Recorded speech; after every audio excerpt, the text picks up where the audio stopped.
ঘড়িতে সময় তখন প্রায় ৮টা। তো আজকে উঠতে উঠতে একটু লেট হয়ে গেছিলো এবং বাইরে গিয়ে দেখি যে মেঘও প্রায় অনেকটা কেটে গেছে।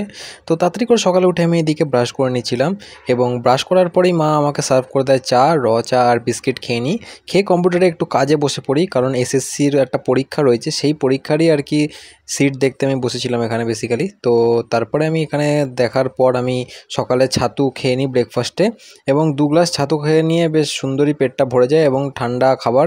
তো ছাতু খেতে বেশ ভালোই লাগে সকাল সকাল, তো তোমরাও খেয়ে ট্রাই করতে পারো একবার। এবং তারপরে দেখতে পাচ্ছ একটু কাজের জন্য বেরোই, আর দেখো মেঘও রয়েছে, বৃষ্টি হচ্ছে, আবার রোদও উঠেছে। তো তারপরে আবার হুট করে মাকে নিয়ে পোস্ট অফিসে যাই এবং বৃষ্টি নেমে যায়। তো তোমাদেরকে যেমন বললাম যে পোস্ট অফিস গেছিলাম, পোস্ট অফিসে একটু কাজ ছিল, পোস্ট অফিস দিয়ে ফিরলাম।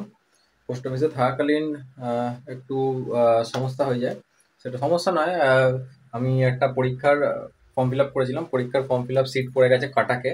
আর ওটা হচ্ছে 31 তারিখে, যেহেতু 30 তারিখ রাত্রে আমরা ফিরবো, বাট 31 তারিখ সকাল দুপুর 1:30 শিফট পড়েছে। তো তার কারণের জন্য আর কি এখনো অব্দি আমি খুব কনফিউজ রয়েছি যে কি করব। মানে একদিনের ব্যাপার, যেহেতু একদিনের ডিফারেন্স হচ্ছে, ফেরার দিন 30 তারিখ রাত্রে আমরা ট্রেন ধরবো, সেটা মানে 31 তারিখ আমাকে, 31 তারিখেও 4:30টার সময় ট্রেন রয়েছে শালিমার অবধি। তো ওটা এখন আমি কনফিউজ হয়েছি কি করব। তো তার জন্য দেখা যাক কি হয় এবং আপডেট তোমাদেরকে দিতে থাকবো।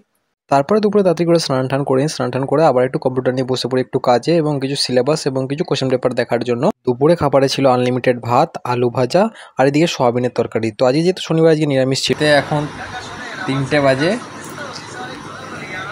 তবে এটা হচ্ছে দুপুর 3টে। আর আর 12 ঘন্টা পর, মানে হচ্ছে ঠিক ভোর রাত 3টের সময় আমরা বেরোবো কালকে, ভোর রাত 3টের সময়, ঠিক আছে? মানে আর 12টা ঘন্টা আমাদের আর ওয়েটিং টাইম রয়েছে। তার মধ্যে যত প্যাকিং গোছানো জিনিসপত্র সব করে নিতে হবে, তার 12 ঘন্টা পর আমরা বেরোবো।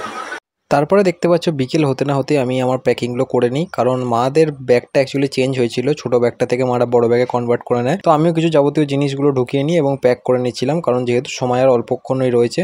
তো তাড়াতাড়ি করে আমি আমার ব্যাগটাও গুছিয়ে নিই এবং কিছু ট্রান্সফার করে দিই মাদের। বন্ধুরা, ঘড়িতে সময় এখন প্রায় 7:30। তো মোটামুটি কিছু জিনিস যেগুলো ছিল, সেটা হচ্ছে এই ব্রাশ, পেস্ট, তারপরে আরও সাবান, এগুলো সব নেওয়া হয়ে গেছে অলরেডি কমপ্লিট। মানে এবার আর কিছু সেরকম নেই, টুকটাক জিনিস আছে ভরার মতন। তো ওগুলো তাড়াতাড়ি করে ভরে নেবো এবং দেখি। তারপরে দেখতে পাচ্ছ 8টা 15 দিক করে আমি রাতের ডিনারও খেয়ে নিই, ধোকার তরকারি আর হচ্ছে রুটি, এবং তাড়াতাড়ি খাওয়া করে নিয়ে আর প্যাকিংও প্রায় কমপ্লিট হয়ে যায়। তো অল সেট ফর টুমরো। তো দেখা হচ্ছে কালকের ব্লগে আর কালকের ভিডিওতে। আর এই ব্যাগটা নিয়েছিলাম, ওয়েস্ট ব্যাগ, তো কিছু টুকটাক জিনিস নেওয়ার জন্য। তো এটাই ছিল যে ভিডিওটা ভালো লাগলে লাইক করো, চ্যানেলকে সাবস্ক্রাইব করো, এবং দেখা হচ্ছে কালকে একদম পুরীতে। ততক্ষণের জন্য টাটা।